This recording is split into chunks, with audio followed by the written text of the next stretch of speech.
this leads to the last quote. Between grief and nothing, I will take grief.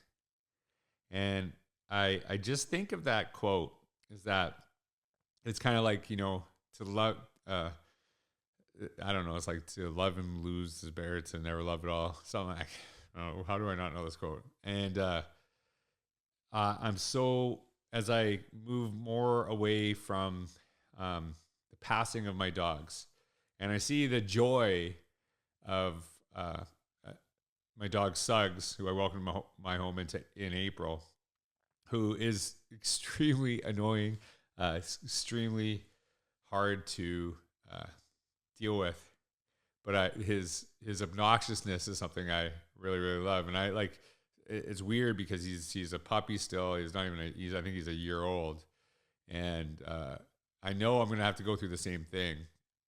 And so going through the same thing, what I realize is that some of his most obnoxious moments are things I will miss at some point, that I'll miss having. And it's the same thing, with people in our lives. Some of the things that really annoy us, if they're gone, you'll miss them. And I remember having this conversation with my daughter, Clea. She used to complain. One of her jobs in the house was to pick up the dog stuff outside. And not because she volunteered to do it. She was doing chores around the house, and that was one that she said she wanted to do. And then she hated doing it. I said, I want you to really think of the alternative. The alternative is that, you complain about this, but one day you won't have to do it because the dogs won't be here. And I'd rather do it and just be bothered by it than not to have to do it at all. And so she really got that. And it's really sweet to see her. She took her a while to really connect with Suggs. But it's sweet to see that now, because I think she realizes how much she misses other dogs, those dogs that like looked after her, really cared about her. They cared about, Marino and Georgia.